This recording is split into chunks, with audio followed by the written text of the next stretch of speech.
welcome back. And for those of you that are new, welcome to Blue Lotus Gardens. My name is Blue.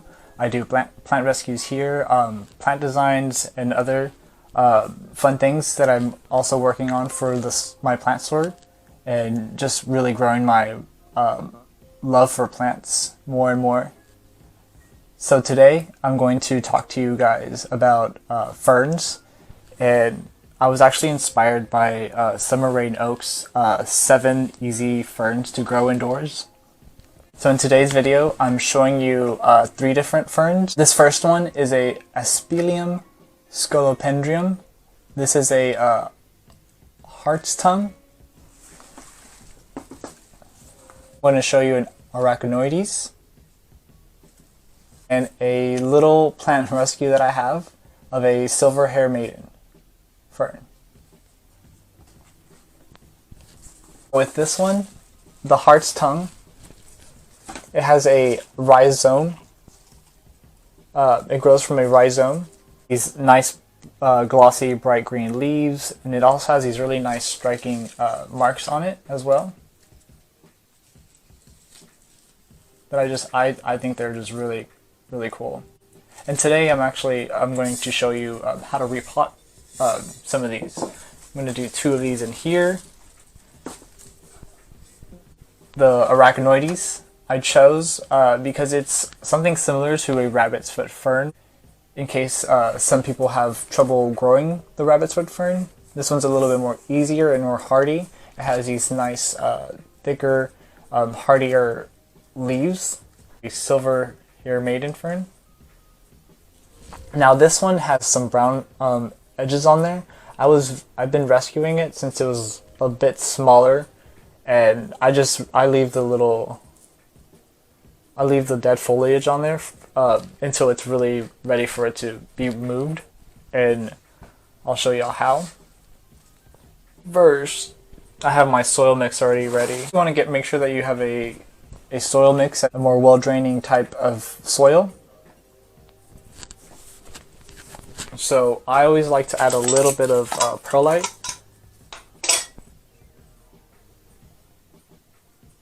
Perlite is this white puffed stone,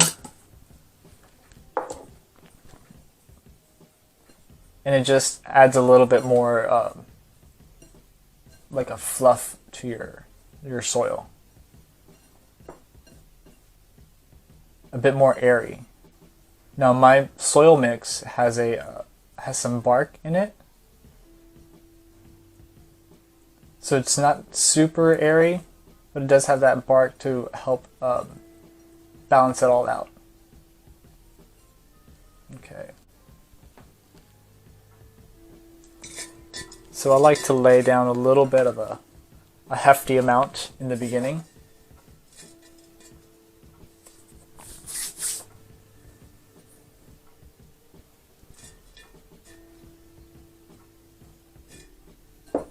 Make sure where I'm at. I think I need more. I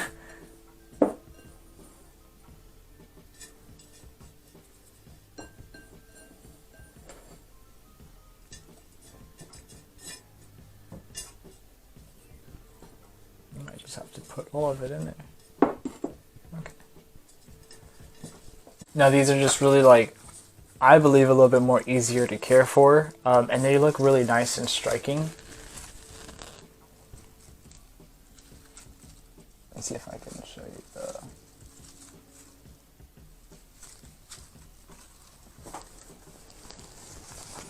I think they look really cool. So what I like to do is just... It already has roots at the bottom of it, and I'll show you. See how he's just ready to be potted up.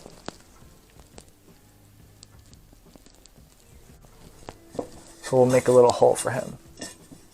Right in there.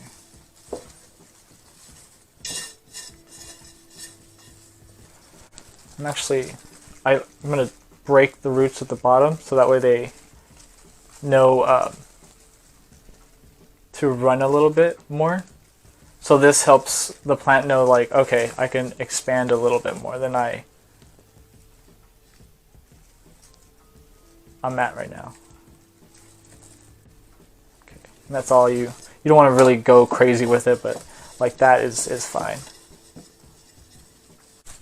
So these ferns are great for like garden beds and pots and also woodland gardens, so they add that nice little texture to your garden. I really like these nursery pots for some reason. I'm not a big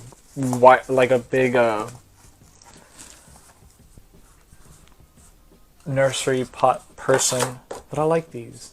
Okay. So we're going to tease the roots a little bit so that way they have room to grow. But you don't want to just move them too much. Okay.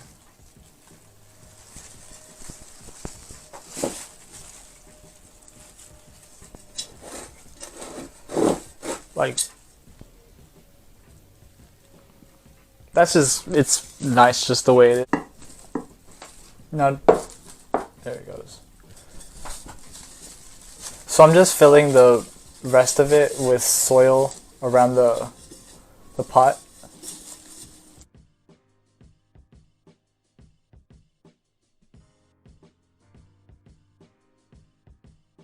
Now that just looks really nice.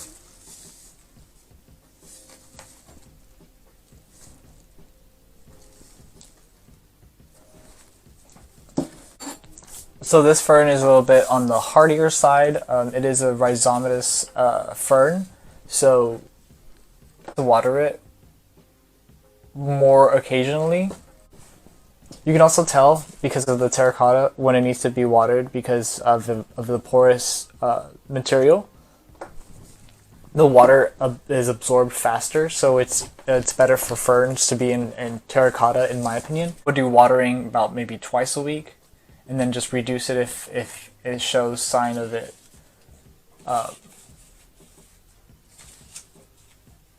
being damaged by being overwatered. Ferns, you kind of have to wait. Ferns are a little bit tricky because also you have to think of the humidity. This one doesn't require that much humidity.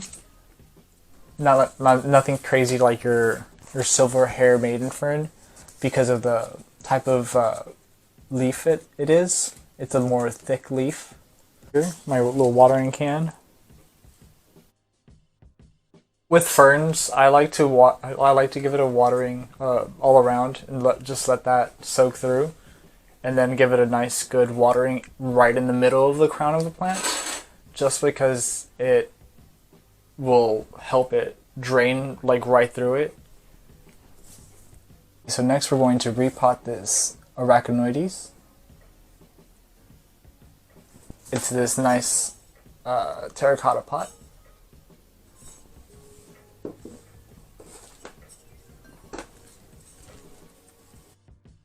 Actually going to pour a little bit out.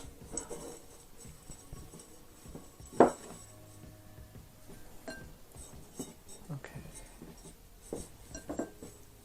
There you go.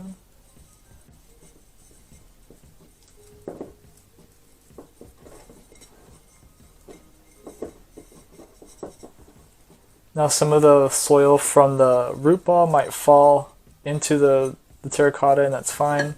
That allows it to stretch its roots.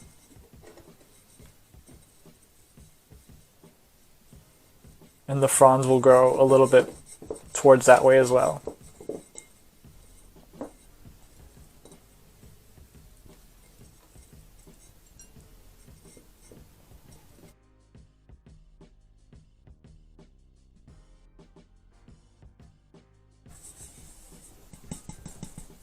I give it a nice little tap. That way it aligns itself better than me sticking my finger in it and trying to align it.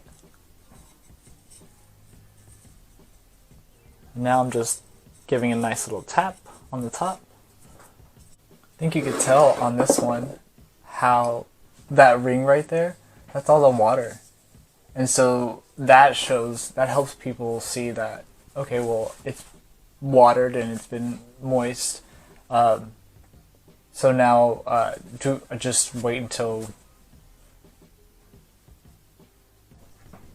this last little one, I'm hoping to save.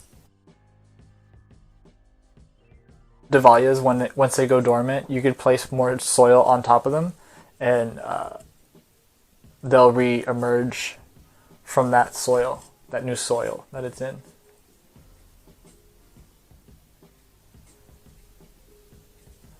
Plants like doing their funny little weird things. We just gotta know what they are. So that way you can help them out. Like this guy just looks nice and healthy-ish. He's getting there. I see like 2 new fronds from the last time I was taking care of it.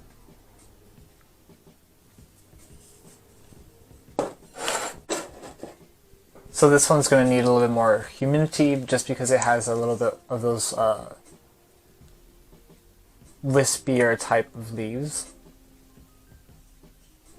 And it doesn't need to be wet, like soaking wet, but it needs to be moist and humid.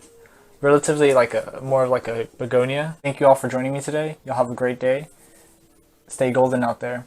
Bye.